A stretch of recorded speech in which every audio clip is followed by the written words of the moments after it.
Bueno, hola, hola a quienes vayan a ver esto. Y hace rato no hacía un live de esta forma. No voy a poder ver los comentarios, pero voy a dejar este video como para también para mi propia reflexión. ¿Listo? Entonces, quienes se puedan conectar, chéverísimo. No voy a poder ver los comentarios. Hola, hola, ¿cómo estás? No voy a poder ver los comentarios por la forma como está acomodada la cámara, pero la idea es que si se conecta alguien y tú todavía estás por aquí, Mariac, decirles que no puedo ver los comentarios y que disfruten lo que voy a compartir hoy. Y bueno, aquí va. Dice así. Hola a quienes se conectan, no sé si me están viendo enfocado o desenfocado porque a veces se puede ver la imagen. Han pasado cosas muy interesantes entre las reflexiones y voy a decir que lo bonito de que todos estamos en este proceso de una u otra manera es que lo que el uno dice te va alimentando en formas diferentes. Entonces estaba viendo yo uno de los videos de Dan Maruk y me pasó algo muy especial que trajo unas preguntas y las preguntas me trajeron una serie de informaciones. ¿Listo? En ese video, Dan Maruk hablaba de cómo, cuando entrábamos en campos de creencias, recorríamos y cuando nos saturábamos, pasábamos a otro campo de creencias, hasta que recorríamos y a partir de ahí íbamos avanzando. Es decir, que de una u otra forma cada campo de creencias nos llevaba a limitarnos de una u otra manera. Esto me llevó a preguntarme qué creencias tengo yo a partir de esto que me pueden estar limitando mi propio desarrollo. Y me puse la siguiente pregunta. ¿Qué pienso yo del saber, del aprender y la maestría que para mí sean creencias en este momento que en vez de apalancarme me estén limitando en mi desarrollo? ¿Correcto? Entonces, teniendo en cuenta eso, vino un pensamiento complementario que es el desarrollo evolutivo de la conciencia y la comprensión de las experiencias, entendiendo que el cambio es algo natural y es evolutivo y es desarrollo continuo. Cuando el ser aún no ha comprendido su aprendizaje, retorna porque está incompleto su aprendizaje. Entonces, esto quita de una u otra manera el peso emocional. Permítame un segundito por acá, ese peso emocional de hoy pienso esto, digo esto, pero ¿por qué no te coincide con lo anterior? Si ya habías dicho esto, bueno, porque el cambio es la constante. Y bueno, si ya habías llegado a eso, entonces ¿por qué ahora te retornas? Bueno, porque me faltaba comprender algo. Entonces es entender que en tu proceso de aprendizaje estás desarrollándote continuamente y vas a avanzar tanto como pueda tu capacidad. Y si quedó faltando algo por comprender, pues vas a regresar y no hay ningún lío, es tu proceso. O sea, en la vida, el universo no te juzga, ¿por qué te juzgarías tú por hacer este proceso? ¿Listo? Vas avanzando continuamente, sí, pero si es necesario regresar porque algo te quedó incompleto, pues va a pasar y va a pasar de forma natural. ¿Listo? Entonces, teniendo en cuenta eso, ¿cuáles son esos campos de creencias que a partir de este punto llegan a plantearse inquietudes de calibre mayor? Entonces, a partir del saber y el aprender, para mí, cómo llegaba la maestría a generarme una conciencia que, no una conciencia, una creencia limitante, es el punto. Entonces, pude darme cuenta de dos distinciones que me aterraban, me daban miedo. Uno es el fenómeno del seguidor y el otro, el del experto. Eran dos distinciones en la maestría que me aterraban. Listo, la maestría se adquiere cuando una persona aprende por la experiencia y llega a saber, entonces se le da una maestría en su propia experiencia, en su propio aprendizaje. ¿Qué es lo que me aterraba del experto? Una persona que sabe mucho de lo mismo, que se ha dedicado a profundizar mucho, mucho, mucho de lo mismo, pero no sale de ahí. Entonces el experto académico que profundiza, que sabe mucho, pero de lo mismo. Ese era el que me daba a mí terror, ese tipo de maestría. ¿Listo? Pero había una maestría que me daba aún más miedo, que era la que generaba este fenómeno del seguidor. El fenómeno del seguidor, eso parte de una conversación que tuve con un sacerdote alguna vez en un retiro. Porque estaba hablando del Tao Te Ching, capítulo 33, donde dice, quien es maestro de sí mismo tiene verdadero poder. Y entonces este sacerdote decía, quien es maestro de sí mismo es seguidor de un estúpido, de un idiota, porque solo un idiota se seguiría a sí mismo. Y entonces yo en mi cabeza no lograba comprender cómo una cosa llegaba a él a relacionarla con la otra, sobre todo la palabra seguidor. Seguidor. Y pensaba también en frases muy de maestro solo hay uno. Frases de nunca aceptes que te digan maestro porque les vas a quitar a ellos la responsabilidad de sus propias vidas. Todo este tipo de frases quedaron ahí acunadas y me dan este punto donde digo, ok, entonces me quedé en un campo de creencias limitado porque estoy viendo solo una fracción de esto. Entonces, para profundizar un poco más y no escribirlo, lo tengo acá. Entonces, en el experto, este de acá, me da cuenta que había un juicio hacia este tema académico sobre las eminencias, estos que saben mucho de algo, y mientras lo iba analizando podía notar que había un juicio a partir de la envidia. En el libro El legado del ángel de la muerte hablo precisamente de codicia, vanidad y envidia, que son estos miedos, conciencias, demonios, como los quieran llamar, que limitan al ego a su propio desarrollo y aprendizaje consciente. Y esto es un trabajo de autoobservación, porque solo cuando tú te observas profundamente puedes ver dónde está faltando el 5 para el todo, esos 5 pesitos para llegar a algo más. Bueno, entonces, desde este punto había un juicio desde la envidia a un conocedor partiendo de algo que era una presuposición. ¿Cómo se presupone algo? Desde las actitudes que tú no conoces, desde lo que es un supuesto de algo que tú no has experimentado. Como yo no he experimentado ese punto, los juicios que tenía eran solo una presuposición partiendo de un punto, no sé, publicitario, mercadeo, redes, televisión, películas, las eminencias, bueno, personas con las que uno comparte, que dicen, no, es que ese doctor es una eminencia. Este señor es, esta señora, mejor dicho, la eminencia. Saben, pero mejor dicho, o sea, y a partir de ahí creaba un juicio porque ¿por qué la eminencia? ¿Por qué no simplemente alguien que por amor a lo que hacía se preparó? Y entonces desde aquí me daba cuenta que eran los otros los que enaltecían y eso me molestaba. Me molestaba tanto que me generaba envidia. Me envidia, pero ¿envidia a qué? A que yo no era capaz de verme del mismo modo, a que no me venían así. Y entonces, aquí es donde viene un punto, pero es que esto es el boom. ¿Listo?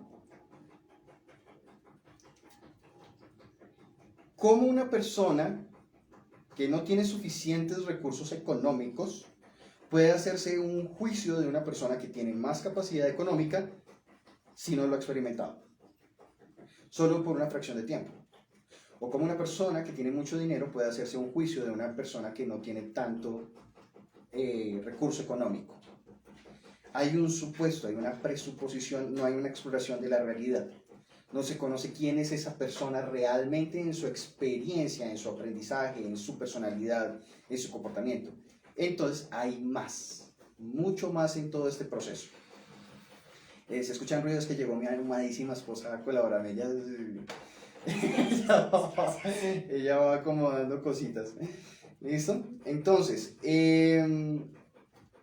estos juicios parten ¿de dónde? De la propia creencia, de lo que tú has explorado. Entonces, desde lo que tú has explorado, te haces unos juicios, unas creencias y qué necesitas para superarlas. Ya vamos para allá. ¿Listo? Este punto me parecía muy importante porque de un solo concepto salió una limitante que era envidia y otra que era vanidad. Miren lo lindo de eso. En esta parte del fenómeno del seguidor, que era lo que había evidenciado en ciertos contextos, en ciertos entornos, la falta de responsabilidad del propio ser y del propio aprendizaje, la falta de amor por el propio saber y la propia comprensión de la experiencia en gratitud amorosa. ¿Por qué el juicio aquí está desde la vanidad? Bueno, porque ese es el tener miedo a que te vean como el salvavidas, el soporte, la muletilla, la caneca, porque el otro no se va a hacer responsable de lo suyo. Y me daba cuenta que ese miedo era precisamente de creencias basadas en entornos y contextos anteriores del antiguo paradigma, donde la religiosidad generaba a un ser que daba un conocimiento, una comunicación, y todos los demás iban detrás haciendo exactamente lo mismo. Teniendo eso en cuenta, era el miedo a que se viera este ser como el que tenía las respuestas, cuando simplemente es las propias respuestas las que le dan sentido a la vida personal. ¿Listo? Estos dos temas tan profundos me estaban mostrando cómo limitar mi propio ser, cómo no permitía que mi ser madurara en algo más elevado. Esto, la verdad, me estalló la cabeza, lo confieso, porque a partir de esto pude empalmar. Bajo la vibración, perdón, es que se mueve mucho, entonces bájale un poquito la vibración, por favor. Yo sé que estás emocionado y es muy chévere. Sí, estoy bastante emocionado porque me abrió esto la cabeza de una forma brutal. Sí, estoy... Por eso si ven la cámara que se mueve para adelante, para atrás, es la energía de mi esposito. Estoy tratando de organizar, pero no, dejemos así es, amorosamente se muestra tu energía. Sígueme. Vale. El ego, cómo esto se relaciona con el libro, pero puedo trascenderlo. ¿Por qué razón? Porque en el libro se habla del ego y cómo el ego puede ser entrenado para ser madurado. Pero hay un punto donde el ego deja de existir, que es cuando hay una integración, simplemente se es un ser, no hay ego, eres. Pónganle cuidado a esta belleza. Entonces, ya aquí partimos de las creencias y cómo las creencias llevó al ego. Pero entonces, vamos a ir acá. El ego infantil. Este ego infantil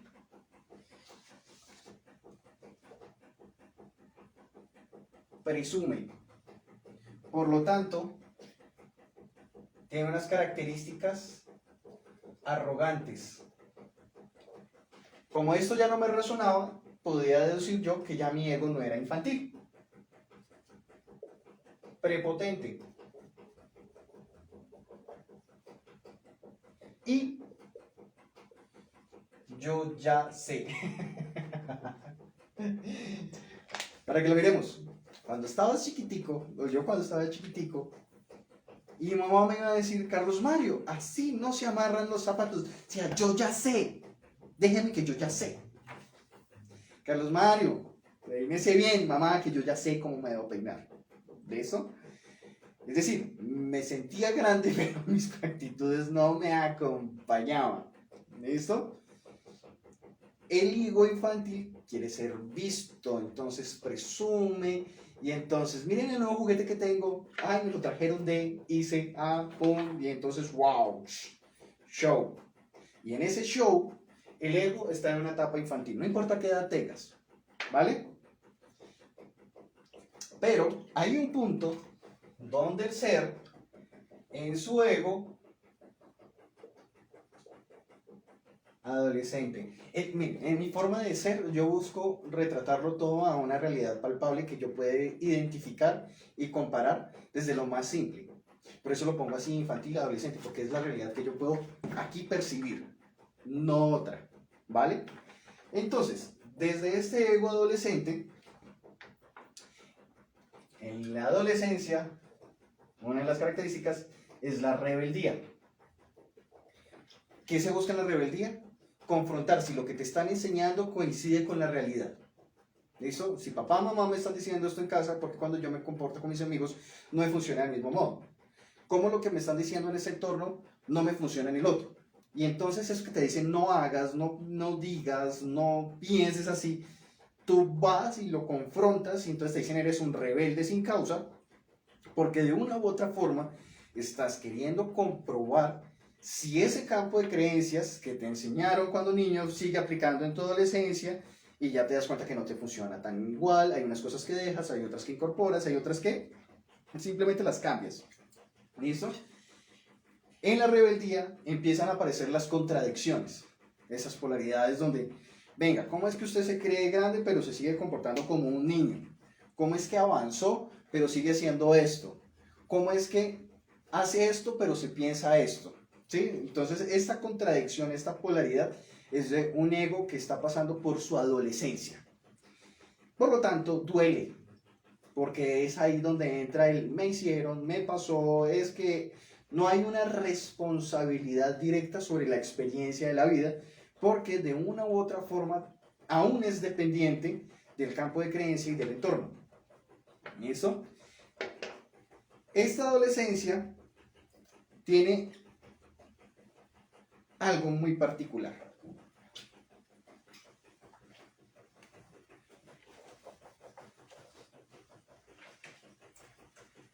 Yo les dije a ustedes, y no se les vaya a hacer raro si escribo alguna barbaridad que no tenga la ortografía correcta.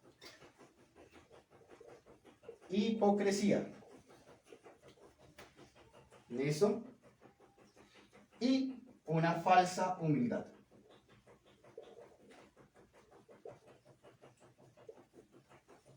Explico. ¿Han escuchado esa frase? Luz en la calle, oscuridad en la casa. Mi hijo, mi hija lava los trastes en la casa del amigo, pero no es capaz de lavar un plato en casa. ¿Sí? Aquí se están reflejando las dos cosas. La hipocresía tiene conocimiento, es decir, sabe qué es lo que está haciendo. Pero la falsa humildad es porque es inconsciente. Inconsciencia. Es decir, hipocresía porque sabe qué es lo que está haciendo, pero no es enteramente sincero. Y la falsa humildad porque no es consciente realmente del conocimiento. En cuanto al término de la maestría, yo me encontraba aquí. Falsa humildad. Es decir, tenía conocimiento, sabía, pero era inconsciente de cómo trascender el conocimiento de la palabra maestría. Al hacerlo de esta forma, estaba siendo hipócrita ¿con quién? Conmigo. ¿Listo? Vamos a ir trascendiendo. Cuando el conocimiento se suma al consciente,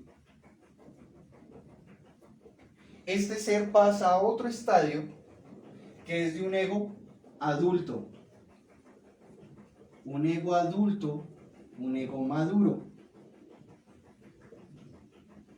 En este consciente aparece un te veo, me veo. No me afecta que me vean, disfruto verte, disfruto que me veas, disfruto verte. ¿Listo?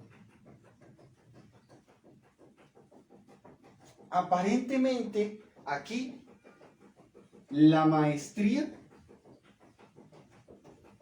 y el ser ya podría decirse que no interfiere. Es decir, se sabe quién se es, se sabe que no es por la palabra, pero la humildad sincera reconoce en la expresión lo que el otro es y lo que tú eres frente a él.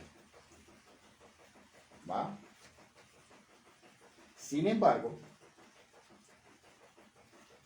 hay un elemento donde ya no es que el ego sea maduro, sino que se puede comer, pero realmente comer y va a nutrir. Y esto es cuando el ser se hace sabiduría, sabe. Tengo mis dudas con ese saber, como se ha escrito.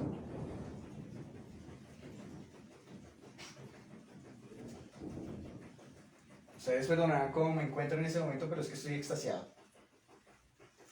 Porque cuando el ser es sabio, ya no es que te veo y me veo.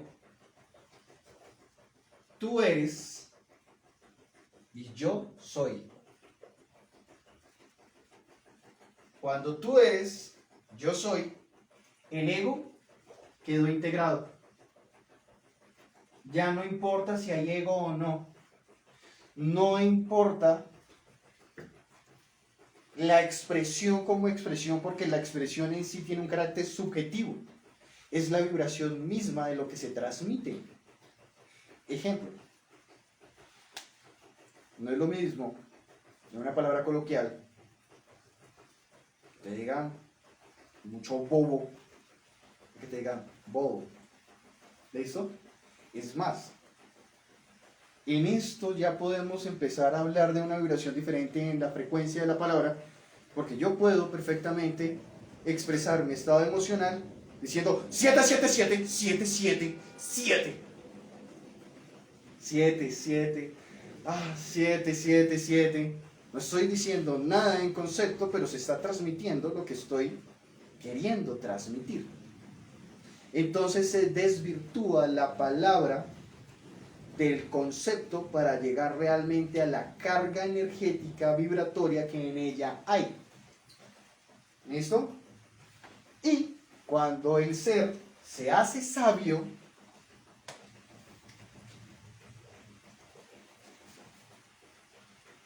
se muestra. A eso quería llegar. El ego infantil presume, desea, sueña, anhela, show. El ser sabio se muestra porque ya es, porque ya tiene, porque ya decidió. Voy a borrar acá.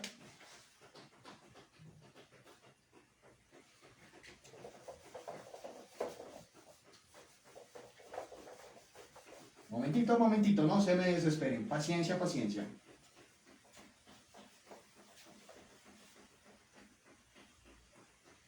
Porque ya decidió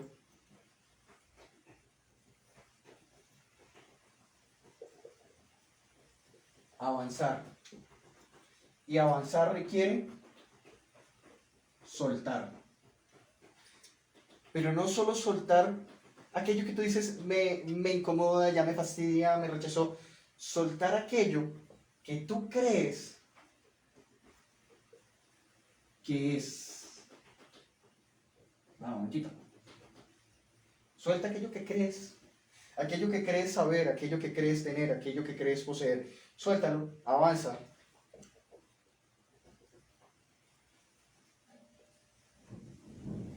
Evoluciona. Y si en algún momento regresas y dices lo mismo, no hay rollo. Faltaba comprender algo, estaba incompleto el conocimiento. Cuando está completo, pues lo trasciendes, avanzas, sigues desarrollando. Eso les quería compartir hoy, porque este proceso de superar las propias limitaciones no son solo limitaciones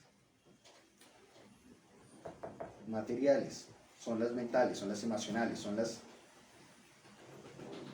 que tú misma te puedes llegar a imponer por llegar a ese punto de no hacerte responsable de tus propios aprendizajes y mirarte amorosamente de que en la vida siempre se aprende, siempre se avanza, siempre se desarrolla un nuevo saber, un nuevo conocimiento partiendo de lo anterior. Así que, mis queridos hermanos, hermanas, amigos, amigas, maestros, maestras, aquí estoy para ustedes amorosamente. Ustedes son seres maravillosos y me encanta verlos. Me encanta hablar con todos y cada uno de ustedes y me encanta que me vean y que compartan conmigo.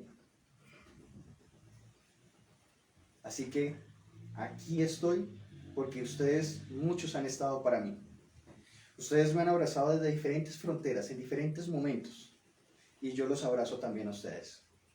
Así que por eso también les digo, en el YouTube está el audiolibro totalmente gratis, está el PDF montado también totalmente gratis en un videito que dura 5 minutos para que lo puedan descargar y puedan hacer unos ejercicios que están ahí muy prácticos.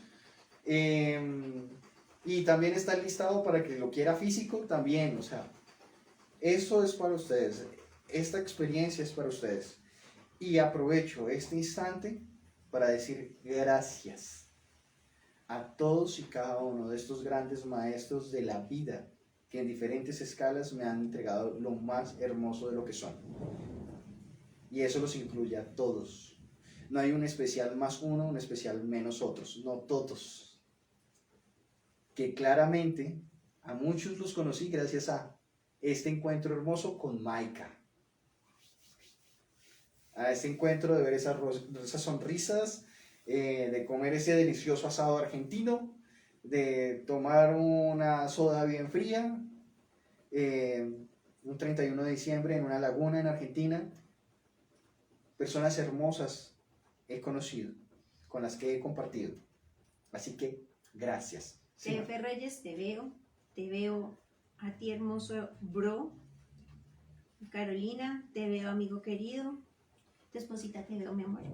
Y Bajiruka, gracias y caritas. Gracias a todos ustedes. Espero que este video no haya salido muy largo y me parece que así, yo he intentado hacer videos cortos la verdad, pero a veces creo que me entusiasmo charlando. Pero espero que quede así cortito, sencillito y con todo el amor para ustedes aquí queda.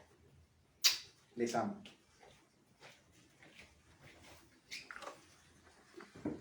Arriba.